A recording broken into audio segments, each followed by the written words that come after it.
বাইবেলের যে অংশে লেখা আছে মথি 7:46, আর এখানে লেখা আছে যে ওই দিন 6ষ্ঠ ঘটিকা হইতে 9ম ঘটিকা পর্যন্ত সমগ্র দেশ অন্ধকার হইয়া রইল। আমাদের হিসাবে এটা প্রায় 12টা থেকে 3টে পর্যন্ত, দুপুর 12টা থেকে 3টে পর্যন্ত সেই দিন সমুদায় জগৎ অন্ধকারময় ছিল, ডার্ক ফেস। আর ঠিক 9ম ঘটিকায় যিশু উচ্চস্বরে এই বাণী বলেছিলেন, এলি এলি লামা সাবাক্তানি। তর্জমা করলে দাঁড়ায়, ঈশ্বর আমার তুমি কেন আমাদের পরীক্ষা করিয়াছ।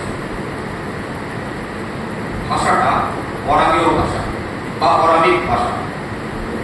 যিশু আমরা জানি ইসরায়েল জাতির মানুষ ছিলেন, আর ইসরায়েল জাতির মানুষের ভাষা ছিল ইব্রীয় ভাষা, হিব্রু ভাষা। কিন্তু যিশু এখানে যে ভাষা ব্যবহার করেছেন তা ছিল অরামীয় ভাষা। 1 নম্বর পয়েন্ট। দ্বিতীয় পয়েন্টটা হলো তিনি চিৎকার করে বাণীটা বলেছেন। প্রভু যিশু অনেকক্ষণ চুপ করেছিলেন। বাণী বলার আগে পর্যন্ত, প্রথম বাণী থেকে যখন তিনি শুরু করেছেন তার আগে পর্যন্ত খ্রিস্ট তিনি নিশ্চুপ ছিলেন। এই বাণী যখন আমরা শুনছি, বাণীগুলি তার আগে যদি প্রি কন্ডিশন আমরা দেখি, তাকে বিচার করা হয়েছে, পিলাত বারবার জানতে চেয়েছে, কিন্তু যিশু চুপ, কথা বলেননি। বাধ্য হয়ে তাকে পোড়া প্রহার করার জন্য পাঠানো হয়েছে, যিশু চুপ করেছিলেন, তখন কথা বলেননি। প্রত্যেকটা আঘাতে শরীরের মাংস খুলে খুলে বেরিয়ে এসেছে,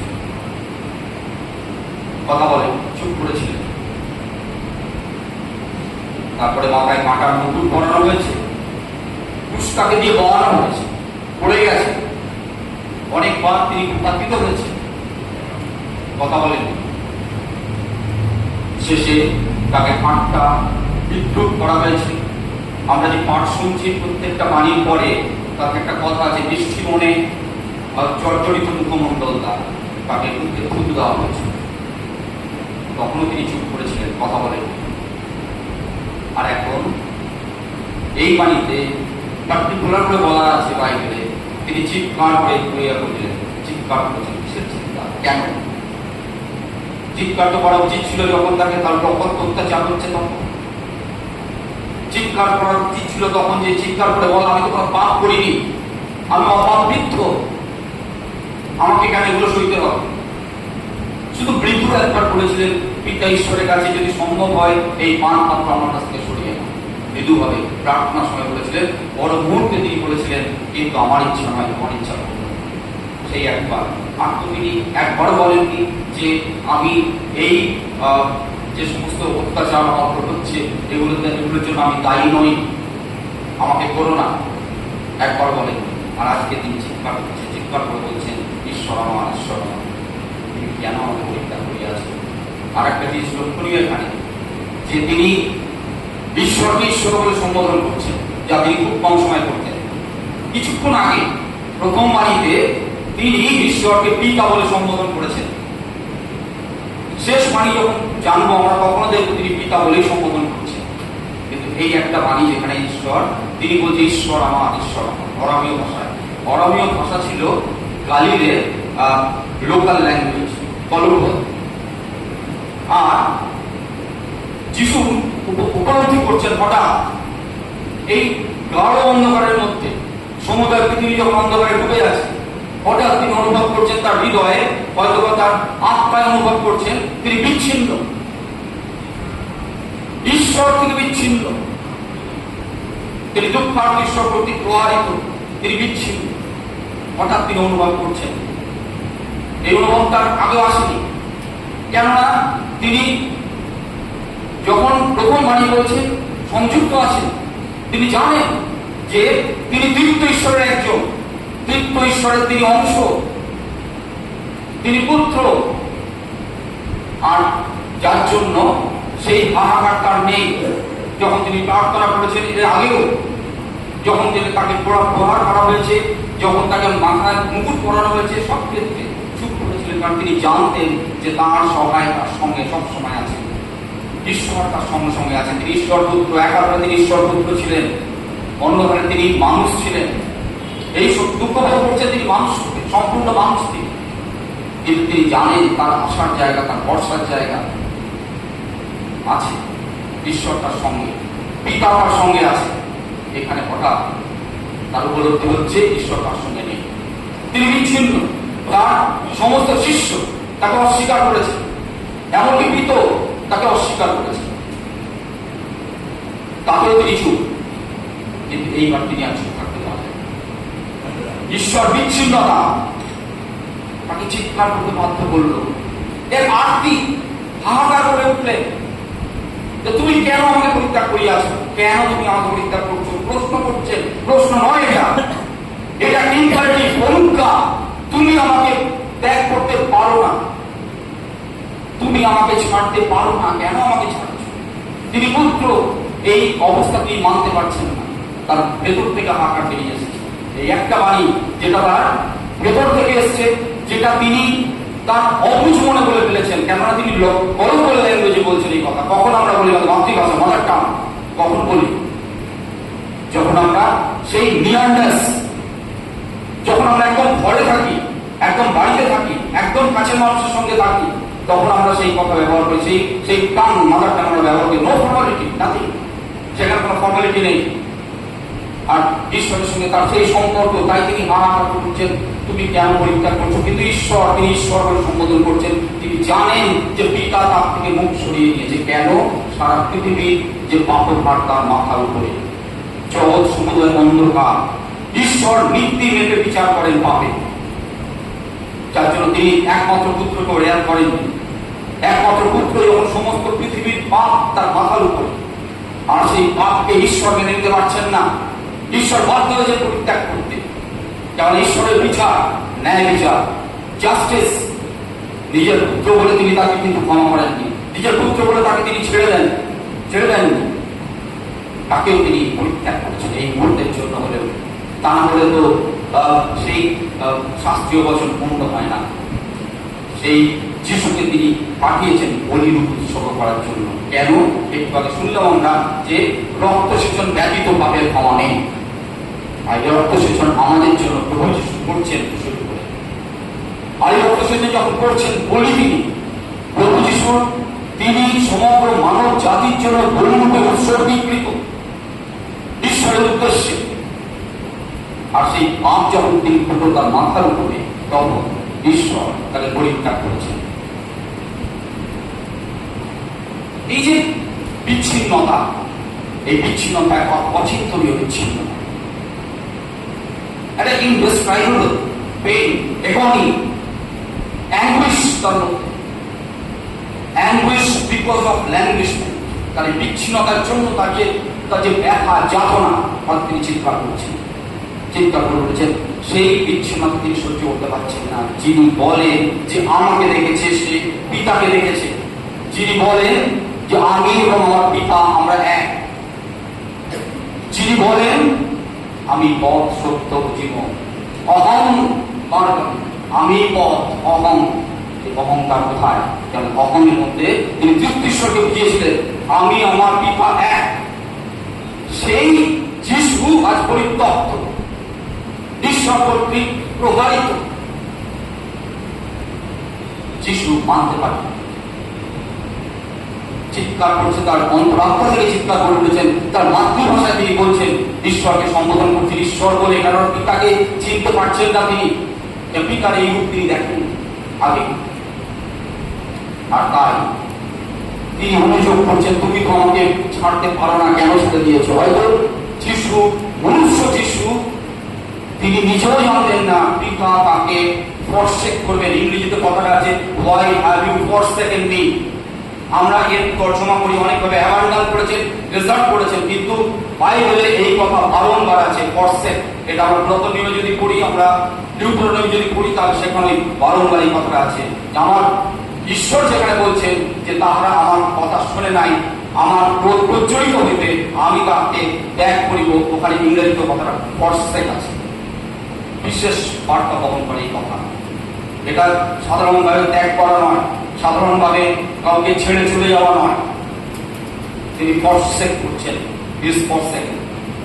তিনি মুখ ফিরিয়ে দিয়েছেন, তিনি দূষণ করছেন। যিনি বলে যে আমার পুত্র, তিনি এতদিন সম্বোধন করেন ইনি আমার প্রিয় পুত্র, ইহাতেই আমি প্রীত, সেই প্রিয় পুত্রকে তিনি দূষণ করছেন, তিনি ছেড়ে দিচ্ছেন। এ আমার কেউ কেন এখন এ আমার পুত্র নয়, এ তো আমার সারা জগতের পাপ আমি দেখছি, এ আমার পুত্র। তাই যিশু নিজেও হয়তো জানতেন না তার কি পানপাত্র, এই ব্যথার পানপাত্রের রূপ কেমন হবে হয়তো যিশু নিজেও জানতেন না। আর তাই যিশু হাহাকার করে উঠেছেন, তার মুখ থেকে সেই যে পুত্র সত্তা, সেই পুত্র সত্তা সে হাহাকার করে উঠেছে।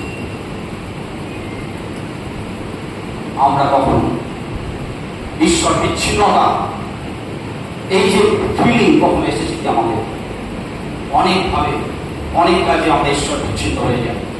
অনেক সময় আমরা হয়তো বুঝি না, বাইবেলের কথা, যিশুর কথা যখনই আমরা শুনি না, তখন ঈশ্বর বিচ্ছিন্নতা আসে। আমি কাউকে যদি খারাপ কথা বলি, আমি যদি ক্ষমা করতে না পারি, আমি যদি আমার পরিবারের কোনো মেম্বার তাদের সাথে খারাপ কথা বলি, আমি বাইরের কারোর সাথে আমি খারাপ কথা বলছি, খারাপ ব্যবহার করছি, আমি খ্রিস্টান নই। আমি খ্রিস্টান হিসাবে আমার পরিচয় মিথ্যে হয়, আর তখনই আমি ঈশ্বর থেকে বিচ্ছিন্ন। কেন আমি ঈশ্বরকে মনে রাখি না, তথা খ্রিস্টের কথা আমরা মনে রাখি না, আমরা ক্ষমা করতে পারি না, আমরা ভালোবাসতে পারি না, আমরা ঈশ্বর ছাড়া আর কেউ আমার ঈশ্বর নেই এটা ভুলে যায়। এখানে ওখানে যেখানে সেখানে গিয়ে মাথা টেকায়, নানা রকম এদিক ওদিক অন্য শক্তিতে বিশ্বাস করি, ঈশ্বরের সাথে বিচ্ছিন্ন হয়ে যাই আমরা। আমাদের কোনো উপলব্ধি ছাড়াই করি এগুলো, আমরা উপলব্ধি থাকে না। আমি যে বিচ্ছিন্ন ঈশ্বরের থেকে আমার উপলব্ধিতে নেই। ঠিক আগের বাড়িতে আমরা শুনলাম অমিতা বুঝেছিল, সে হয়তো যিশুকে চিনতই, নাম শুনেছিল হয়তো কখনো, কিন্তু সে চিনত জানত অনুতাপ এসেছিল, আমি যা করেছি আমি ভুল করেছি। ঈশ্বর বিচ্ছিন্নতা না জেনেও সে উপলব্ধি করেছে, আর তাই হয়তো শেষ মুহূর্তে ক্ষমা পেয়েছে। আজকে আমাদের কি অবস্থা? আমরা কি সেই ক্ষমার জন্য উপযুক্ত কি? আমরা কি কখনো ঈশ্বর বিচ্ছিন্নতা উপলব্ধি করি? কখনো হাহাকার করে আমার মধ্যে থেকে যে আমি আজকে ঈশ্বর থেকে বিচ্ছিন্ন? মন্ডলী থেকে নয়, আমরা মন্ডলীতে আসি, আমি নিজেকেও বলছি, আমি হয়তো মন্ডলীতে আসি, হয়তো প্রতি রবিবার আসি, সব কিছু করি, কিন্তু তা সত্ত্বেও আমি হয়তো ঈশ্বর থেকে বিচ্ছিন্ন আমি নিজে জানি না। ইগনোরেন্স, ওয়ান্স অ্যাগেন ইগনোরেন্স, আমার মতো সেই ইগনোরেন্স আছে। আমি হয়তো না জেনে বিচ্ছিন্ন হয়ে গেলাম। যদি জানলাম তো ভালো বন্ধুবান, যদি জানলাম অবশ্যই অবশ্যই আমাদের অনুতাপ করা উচিত, অবশ্যই অবশ্যই আমাদের মধ্যে হাহাকার থাকা উচিত। যেখানে যিশু ঈশ্বর পুত্র হয়েও তার বিচ্ছিন্নতার জন্য, ঈশ্বর বিচ্ছিন্নতার জন্য হাহাকার করে উঠেছে। আজকে আমরা সাধারণ মানুষ, সেই হাহাকার কত দূর হওয়া উচিত আমাদের? কখনো কি আমরা ভেবেছি যে এই ঈশ্বর বিচ্ছিন্নতা কোথায় নিয়ে যেতে পারে আমাদের? আমরা উল্টো কাজটা করি, খ্রিস্টানির যে কাজগুলো সেই কাজগুলো করি আমরা। অমৃত পুরুষ যিশু অচিন্ত কুমার সেনগুপ্ত বলছেন যে তিনি আমাদের থেকে ঈশ্বর আমরা তাকে দিয়েছি ভাষ্য, তিনি আমাদের বাঁচিয়ে দিলেন, আমরা তাকে খুশি দিলাম। আমরা আজও সেই কাজ করে যাচ্ছি না। আমরা তাকে নশ্বর করে দিয়েছি, তিনি ঈশ্বর, তাকে আমরা নশ্বর করেছি। অথচ তিনি আমাদের ঈশ্বর দিয়েছেন, তিনি আমাদের সেই অনন্ত জীবন দিয়েছেন। আমরা কি দিলাম তাকে? আমরা কোথায় আছি? আমরা কি ভাবছি? কোথায় আমার ভাব? কোথায় সেই ঈশ্বর বিচ্ছিন্নতা, সেই ফিলিং, সেই উপলব্ধি কোথায় আমাদের মধ্যে? আসুন না আর একবার ভেবে দেখি। আমরা প্রতি গুড ফ্রাইডেতে প্রত্যেক বছর আমরা তো একই কথা শুনি, তাই না? আমাদের প্রত্যেকটা বক্তা একই কথা বলছেন, আমরা বহু বছর ধরে শুনি, বহু শুনতো, কিন্তু কখনো এই বিচ্ছিন্নতা কাউকে স্বীকার করতে হবে না, কোথাও গিয়ে বলতে হবে না আপনাকে। কিন্তু আসুন ঈশ্বরের বেদির সামনে, আপনার বাড়িতে যেমন গতিত হোক, নিজে স্বীকার করুন আমি তোমার থেকে বিচ্ছিন্ন। আমরা নিজে স্বীকার করবো তোমার থেকে বিচ্ছিন্ন হয়ে গেছি, প্রভু আমাকে শক্তি দাও যেন তোমার সাথে সংযুক্ত থাকি। আমি তাকে বাঁচাইবো, কেন সে আমাদের সংযুক্ত, সে আমাদের আসক্ত। ঈশ্বরের কম প্রমিস করছে যে আমি তাকে বাঁচাবো, কেন সে আমাদের আসক্ত। আসক্ত মানে লীন হয়ে যাওয়া। আমি আর ঈশ্বর, আমার মধ্যে কোনো তফাৎ থাকবে না। আমার যখন প্রতিটা কাজের মধ্যে, প্রতিটা পদক্ষেপে আমি ঈশ্বরকে প্রকাশ করবো, প্রতিটা পদক্ষেপে আমি যিশুকে প্রকাশ করবো, তখন আমি আসক্ত। আর সেই বিচ্ছিন্নতা, সেই বিচ্ছিন্ন থেকে উদ্ধার পাওয়ার সেই একটাই উপায় যিশু। আর অহংকার যিশুর কাছে ফিরে আসে, ঈশ্বরের কাছে ফিরে আসে। যদি আমরা আজকে এটা উপলব্ধি করতে পারি, তবে আমাদের জিজ্ঞাসা সার্থক, তবে আমাদের সত্যবাণী শোনা সার্থক, তবে আমাদের প্রার্থনা সার্থক, তবে আমাদের এত আচার অনুষ্ঠান সেগুলো সার্থক। নতুবা সব দিক থেকে সব কিছু। তাই আজকে আমরা আরেকবার ভাবি প্রার্থনা। পরম দয়াময় দেশ, ধন্যবাদ আমাকে বলার সুযোগ দিয়েছ।